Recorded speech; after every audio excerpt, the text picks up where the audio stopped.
All right. So inverse trigonomic function. So in this one, we're gonna examine inverse. Wow, they keep getting more and more broad with these.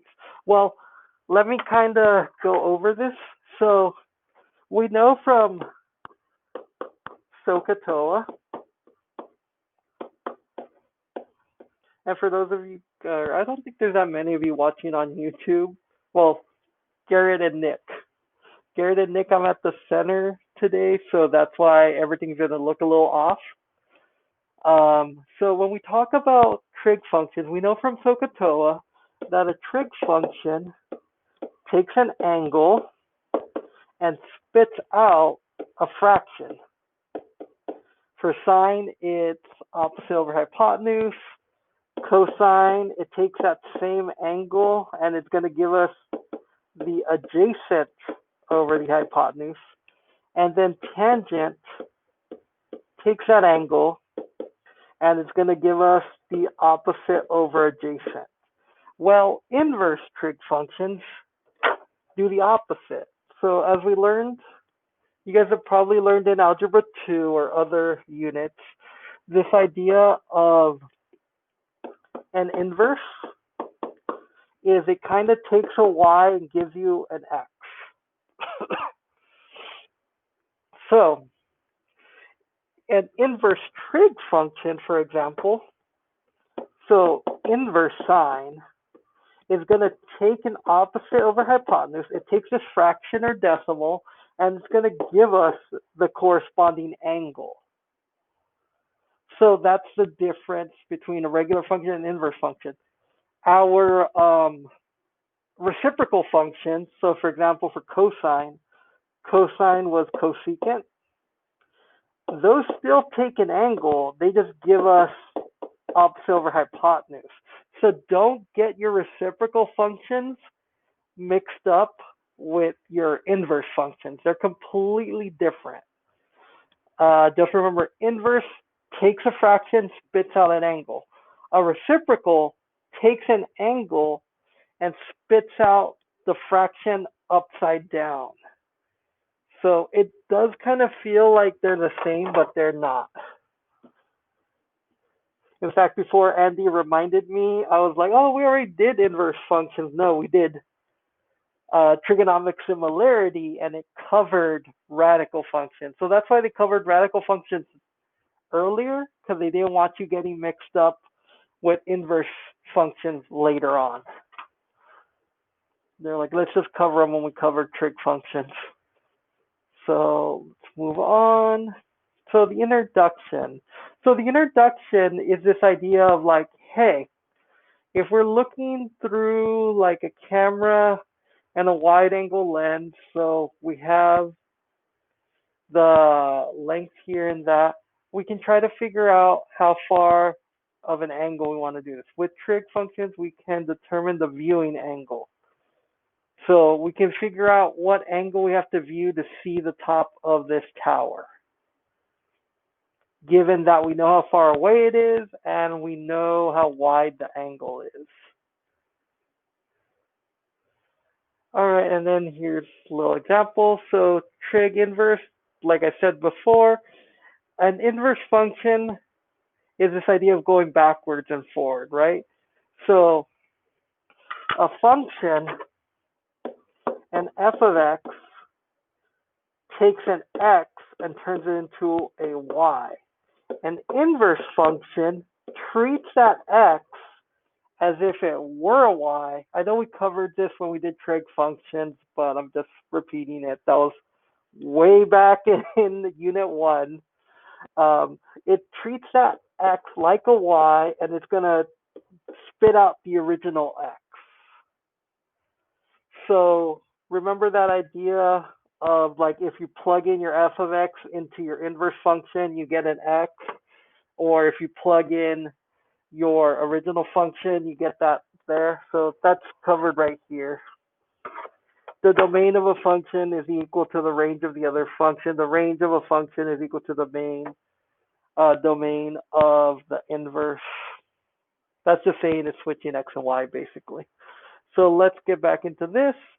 So when we're talking about the inverse function, if we're talking about cosine of 2 pi, 4 pi, all of those are basically the same thing. It's going to be 1. We're just adding 2 pi over and over and over again. So this 2 pi, anything that's an even number. So 202 pi, still the same thing, because everything repeats 2 pi.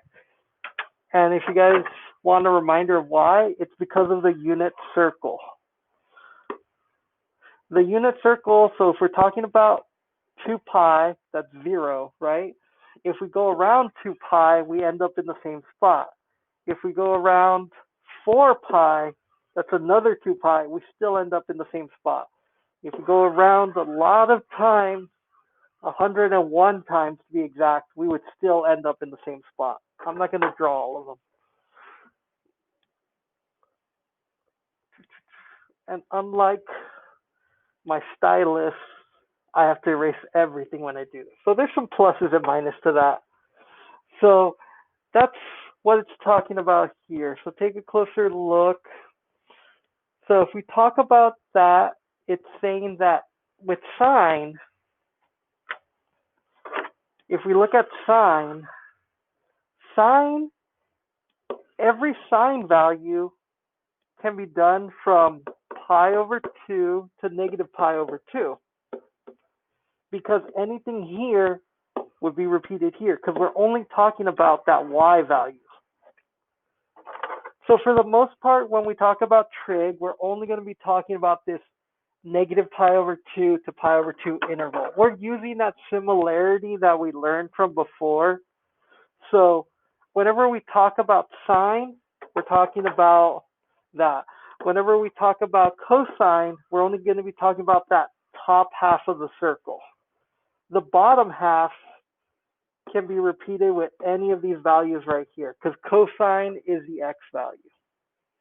So for the most part, most of our functions are going to be from negative pi over 2 to pi. It just depends on what we're talking about. If we're talking about 0 to pi, we're probably talking about cosine or tangent. Actually, tangent's going to be these ones. So when we're talking about cosine or secant, it's going to be the top half of the circle. When we're talking about sine or tangent, we're going to be talking about, let me give it a different color. We're going to be talking about this side of the circle.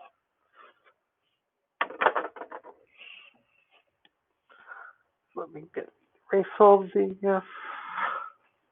It's just going to make it easier. That way you guys aren't like, wait, there's 2 answers for everything. There are 2 answers for everything in the unit circle, but we're only focusing on either the top half of the circle for cosine and secant, or the right half of the circle when we're talking about sine and tangent, as well as their reciprocal functions.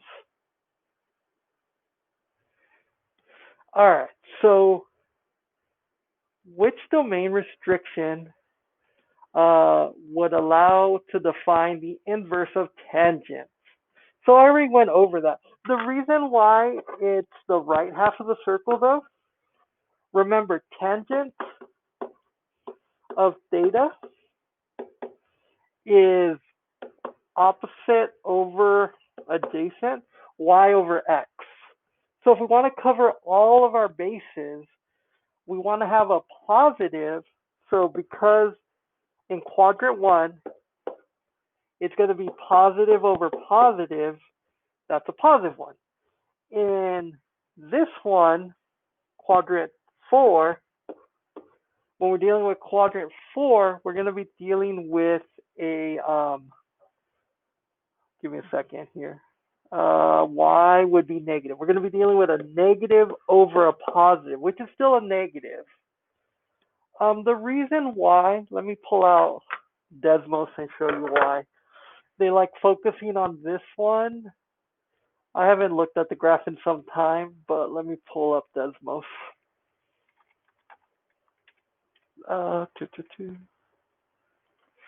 Desmos.com.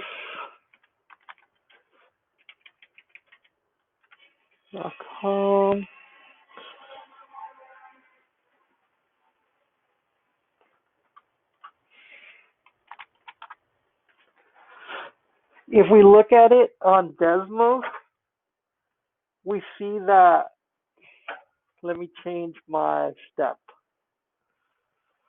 Step for the x-axis, pi divided by 2.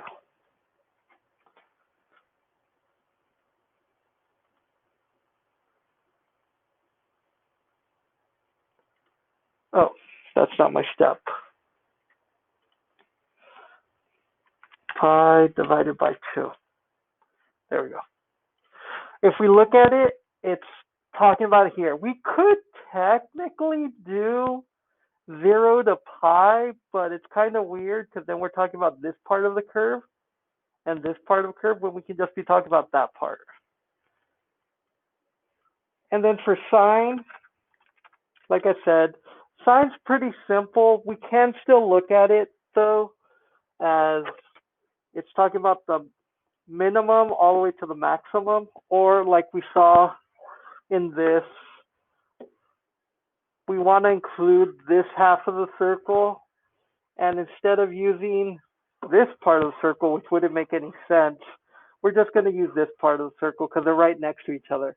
Why would we skip part of the circle? So that's why when we deal with sine, it's negative pi over 2 over 2 pi over 2.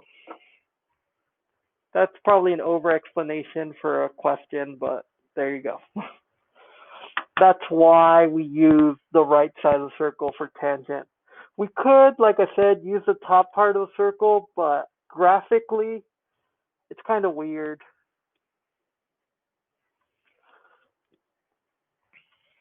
All right. So moving on to the next one.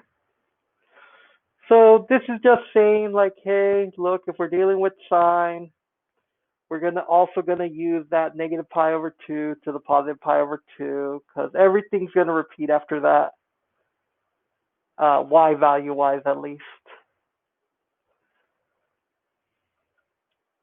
So this is just the negative version of it. So when we're talking about inverses, it's that idea of getting the angle back. So we're going to take the y value and it's going to spit out the x value.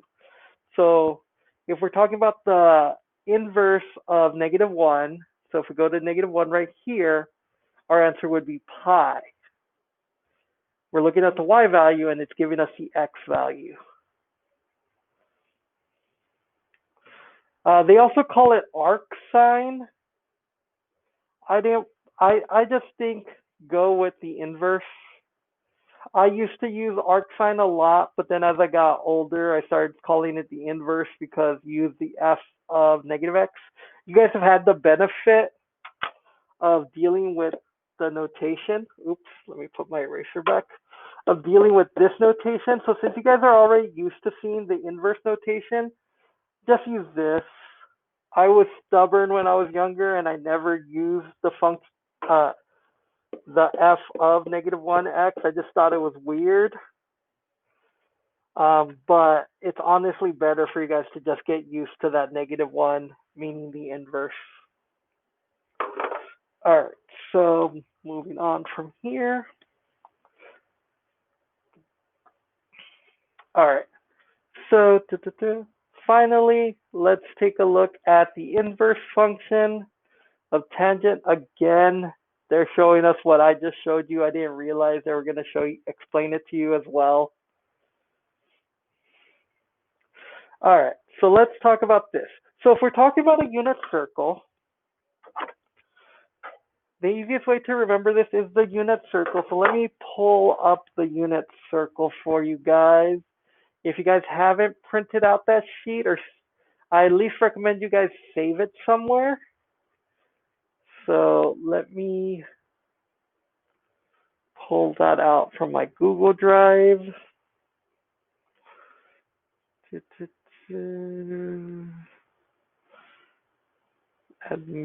Not Admentum grading. I think it's math classes. Pre-calc. Trig sheet. All right, so look at your unit circle, and we're looking at sine. So we're only looking at the right side of the circle. So if we look at the right side of the circle, we're looking where we get negative 1/2. Well, all of this first quadrant is positive. Sign is only negative in the second quadrant. The y values are only negative in quadrant 2. And where we see that negative 1/2 is right here at 11 pi over 6. And the reason I want you guys to remember this is this pi over 11, 30 degrees, it has a long x and a short y. So because it's a short y, it's negative 1/2. Because your only numbers that you should remember are 0, 1/2, square root of 2 over 2, which we know is a 45-degree angle, and square root of 3 over 2. So it's a small one. So if this is a short one, it has to be the short one. So that's where we're getting our negative 1/2 is pi over 11 pi over 6. But remember, it wants you to call this a negative. So unfortunately, you're just going to have to remember that this is negative.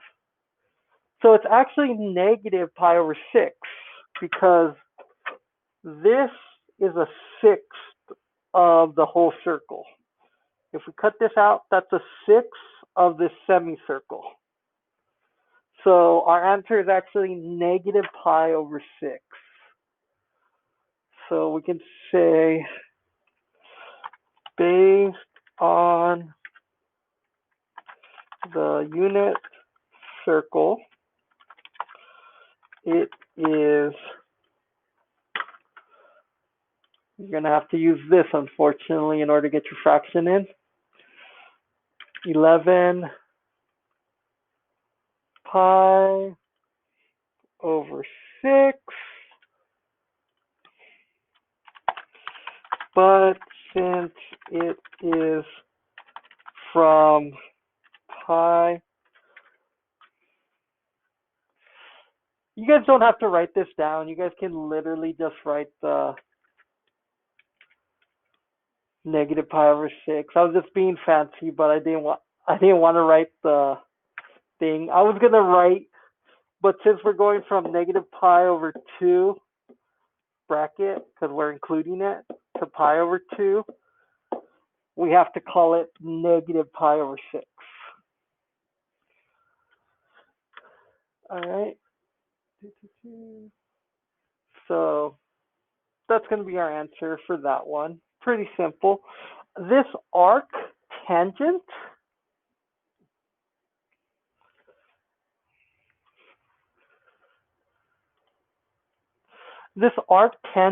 is the same thing as saying tangent inverse of square root of 3. So we want to get square root of 3.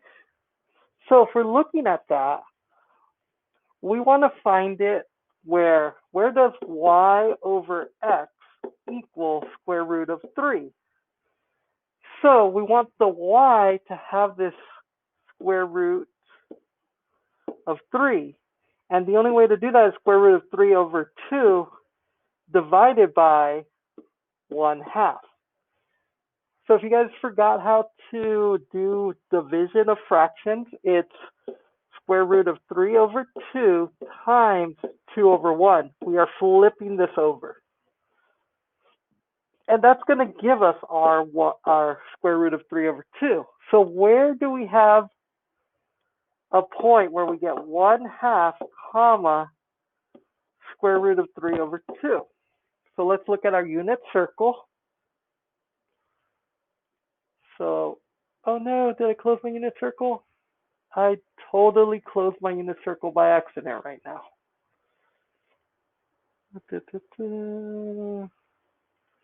Google Drive. And remember, this is also available on the Google Classroom. Give it a second. Okay, so we're looking for x, because x was our bottom, is 1/2. So where does x equal 1/2? So it's a short x. So if we're looking for a short x and a long y, that's going to be 60 degrees. That was supposed to be green. I forgot to put the red marker back, so it still did it in red. So it's going to be 60 degrees, or as we call it in radians, pi over 3. So we're looking for pi over 3 because that's where we get the 1/2 x and the square root of 3 over 2. So this answer, let me erase all of this. Cool. So this answer is going to be, use our little thingy. So based on the unit, what happened there?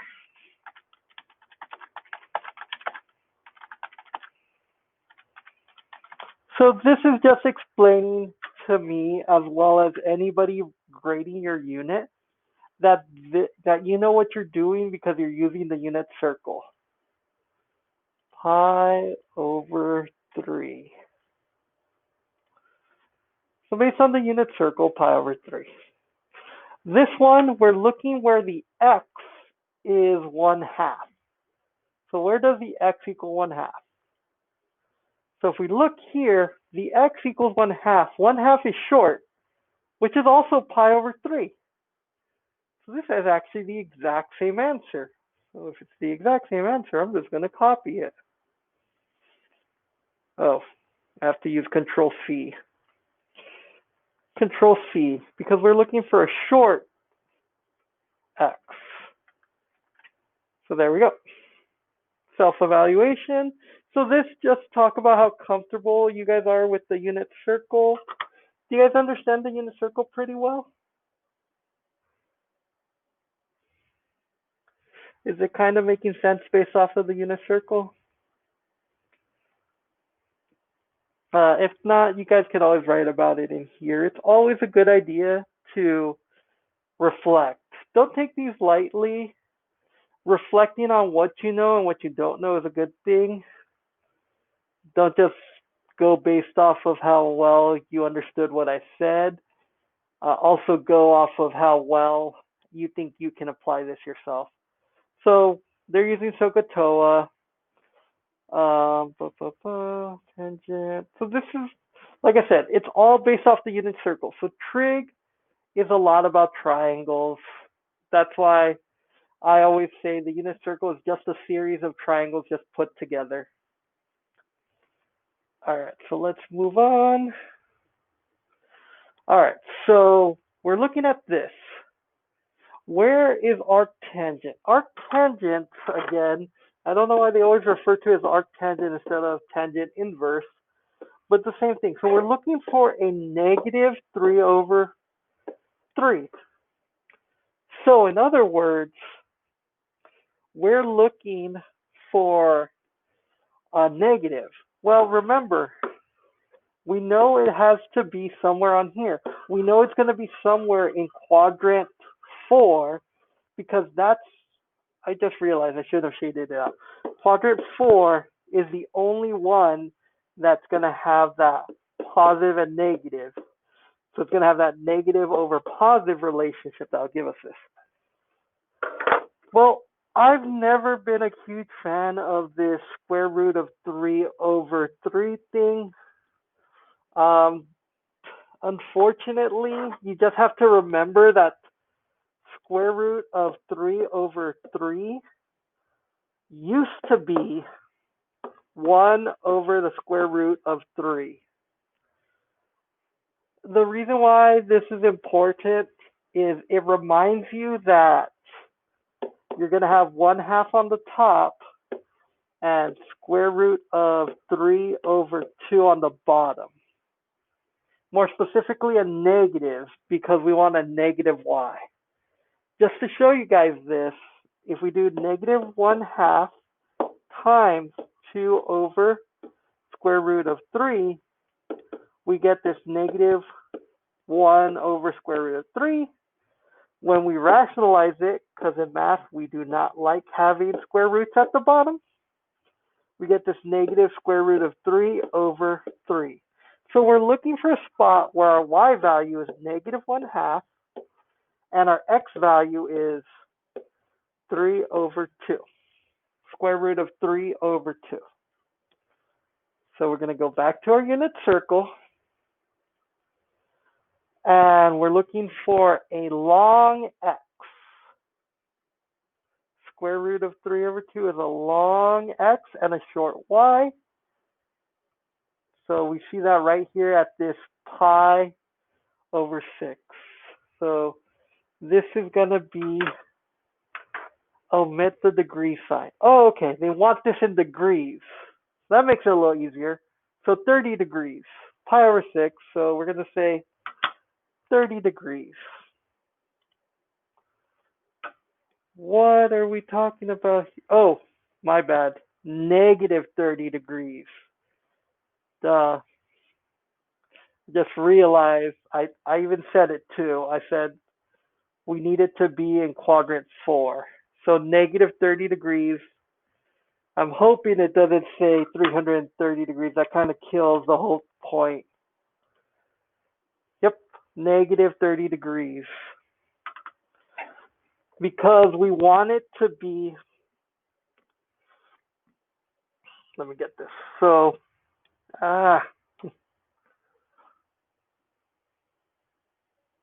cool. So when we're talking about this, our thing is either pi over 2 to pi over 2. But if we were talking about this in terms of degrees, it would be negative 90 over positive 90. And this is for sine, tangent, or cosecant and cotangent. That's when we talk about those things. I still can't believe that I made that mistake of putting it in quadrant 1. That was my bad. All right. So let's look at this. So on a calculator, the inverse button, usually you have to hit the shift key to hit that. So if you guys have a scientific calculator, you hit the shift key. If you guys don't have the scientific calculator, again, just go to calculator on Google. And they have this, but do they have the trig functions? Oh no, they don't have the trig function, the inverse functions. I think we went over this kind of last time. So we're going to have to use Desmos as our calculator. So we're going to have to get used to using Desmos.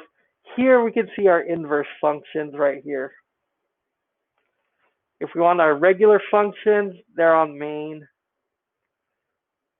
Or even functions, I guess you can see your regular functions up top. So we are going to have to use the Desmos calculator. You can get to it by desmos.com/scientific. If you're on the main Desmos page,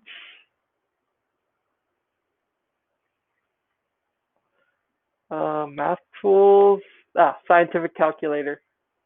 So you can go to scientific calculator and they'll pop up on desmos.com.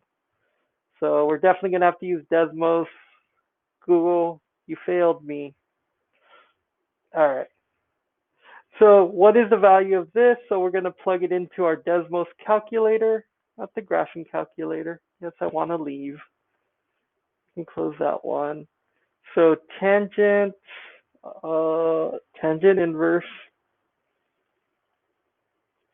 inverse of, go to our main.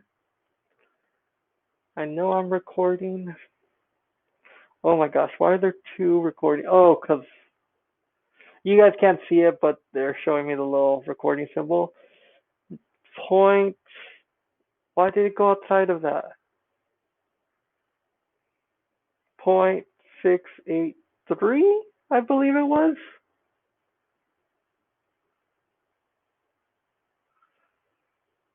0.683. Yep. So it's about 34.3 degrees. If you want it in radians, you just click this button and I'll give it to you in radians. This isn't that useful because you're going to have to divide by pi. It's usually going to want it in degrees when we're doing inverse. And then we can always translate it to a fraction later on. So we can click this and it'll give us the actual answer. There we go. All right, so moving on. So we'll finish up this activity and then go on from there. This one is all calculator based, guys. So all of it calculator based. They want our answer 2 decimal places. So we're going to do inverse cosine. So inverse cosine of 0.39. Oops, let me delete this tangent. So we find that it's 67.05 because we want 2 decimal places. So 67.05 degrees. Moving on to question 2. This one's a negative, so make sure to put in that negative. It will change your answer. So we are going to clear this. Sine inverse of negative 6.64, negative 0.64. And you guys might notice that these are all decimals. And the reason why they're usually going to be decimals, I think tangent's going to be the only exception, is because it's going to be opposite over hypotenuse, which is a fraction. When we have hypotenuse over something, you're not going to have a decimal anymore. It's good, or you will have decimals in it, but for the most part, they're going to be bigger than 1. So negative 39.79 doesn't round up. Negative 39.79 is our answer there. Negative 39.79. Moving on to our next one, sine inverse of 0.88. So this is really close to that 1. So we're going to get really close to 90 degrees. I guess not that close to 90 degrees. Well, they're decimals, so I guess that makes sense. We are higher than 45 at least. 61.64. There was nothing to really round up. 61.64. Tangent inverse 0.25. So this means that we're going to be dealing with opposite over adjacent. So this means that our adjacent is a lot bigger than our opposite.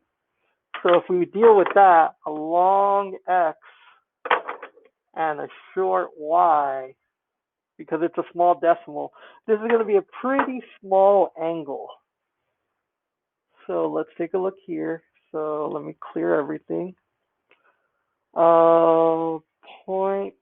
Where's 0.25? Oh, on the keyboard. Duh. So 14 degrees, and that's pretty small. So that's going to be 14.04, because that 6 moves it up to a 4. Question number 5, we're dealing with a negative. Negative. So notice how this is closer to 1/2. So it's not exactly 45 degrees yet, or I should say negative 45 degrees yet. Oh, that's one thing I should have been doing over here, but oh well. Our answers are always going to be positive, by the way, guys, because scientific calculators usually don't spit out a negative answer. So let's see here. So this, if we're dealing with negative 45, let's see what we get here. 45, 42. cosine inverse. Where'd that t come from? I don't want t. No.